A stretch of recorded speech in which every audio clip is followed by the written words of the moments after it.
Welcome back to my channel, Stephen Sturgill. I'll be your host for the next few minutes, looking at not a tobacco-based scent, but a vetiver-based scent. I'm starting to look at vetiver-based scents lately. I'm finding out that I really enjoy good, interesting blends that contain the note of vetiver. As you know, I'm a pretty big fan of the house of Elie Saab. If you've watched my channel for some time, I reviewed, I think it was essence number 4, is it? I forget the numbers confused, but the oud-based scent that we took a look at quite a while back. Absolutely gorgeous, fantastic, phenomenal oud-based scent that I highly recommend.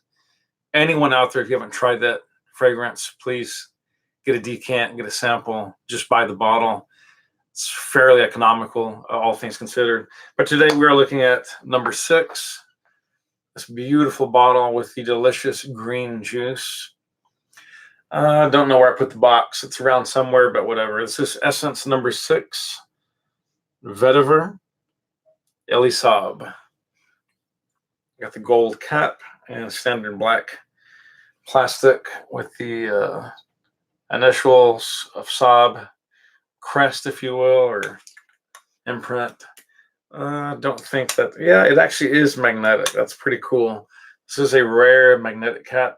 I don't think it's super strong, but you can easily move it around as long as you don't get carried away. And I've already sprayed here on this part of my arm. I will spray a, oops, let me cut that off for a second. Sorry, apologies. Didn't mean for that to happen.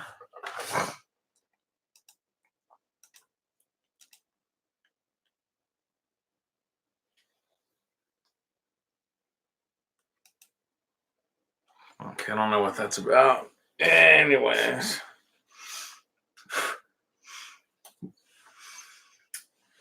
Guys, this is really one of the best vetiver scents to me in the entire frag game. It really is. But, you know, like Carlos, if you're watching out there, love you guys. I love your channel, of Brooklyn Fragrance Lover, BFL.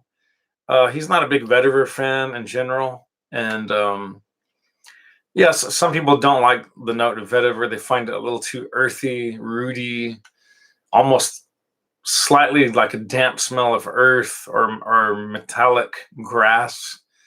Yeah, that's all kind of true. It's all that. It can be juicy, it can be light, it can be very green, it can be very gray, it can be very silver, lush, bitter, very dusty. It can be kind of semi-moist. There's lots of different iterations of vetiver-based scents, and it's often used in scent formulations where it's not necessarily the main component, but it's just sort of anchoring those fragrances in that sort of earthy, grassy, rooty type of base, sort of similar to what oud would accomplish if we were going for that type of smell. Obviously, there are some oud scents out there that do contain vetiver, but I would probably say most do not.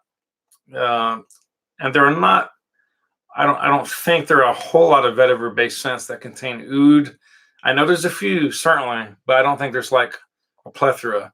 At any rate, getting off topic, let's get into this smell. By the way, guys, this is a no-brainer. If you really like vetiver, you can get a full bottle, I think, for about between $60 and $75, shipped, no tax, free shipping. While it lasts, at any rate, Big Broski is doing everything it can to add internet taxes across all state lines here in the U.S.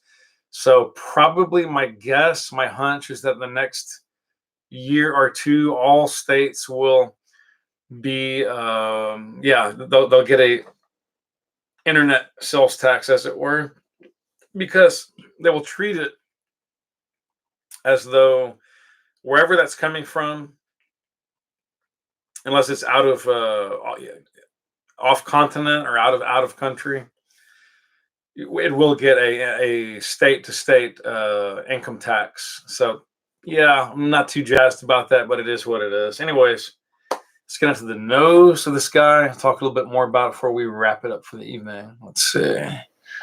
I already had it cued. Where? There it is. Yes. Okay. Yeah, and Oud was number 4, so I did remember that correctly. Okay, it has a very high rating on Fragrantica, 4.62. Nose in the Guys is legendary Francis Grosjean of France, and it is a unisex scent. It features Haitian vetiver, Java vetiver oil. So there's a doubling of different vetivers: Calabrian bergamot, grapefruit, papyrus, and cloves.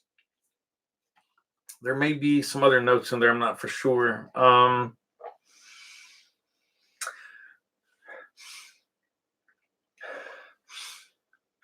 The grapefruit is nice. I've smelled more realistic and or slightly upper tier grapefruits compared to this one, but it's certainly very serviceable. But what I like about it is the fact that it's not dominating the scent. I didn't want a scent that was just dominated by grapefruit. I wanted a vetiver scent that had some grapefruit in it. You get that certainly into the opening and into the dry down.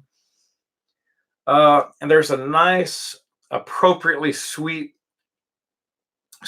about the opening, into the mids, into the opening, into the heart phase.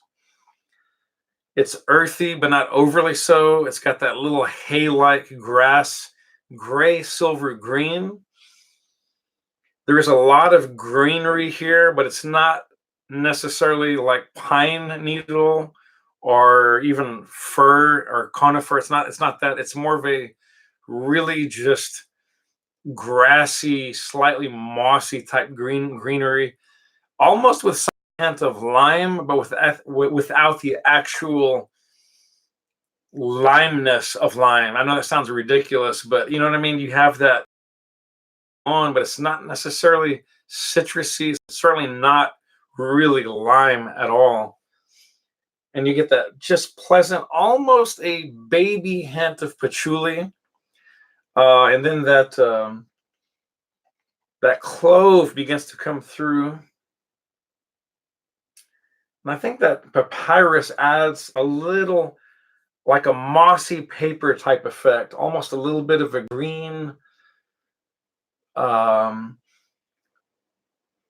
slightly like if you had a mint paper, but it didn't really smell too much like mint, had been left out and had become wet and then sun dried and then a little bit moistened again. Something like that, working with that bergamot. Again, lovely use of the Haitian vetiver and the Java vetiver oil. I really just think this is an absolute masterpiece. Again, though, it's incredibly vetiver centric. If you do not absolutely like vetiver, you probably will not like this scent. But if you're open-minded and you don't mind some vetiver-based scents that are done better than others, you might have found a fantastic new fragrance to add to your collection.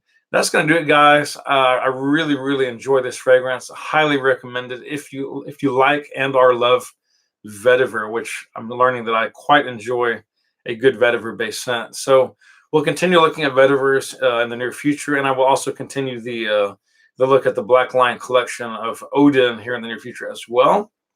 Spray often, spray well. Live life on your terms. If you like, please subscribe and click the bell for future updates, and we'll see you down the stream. Peace, guys.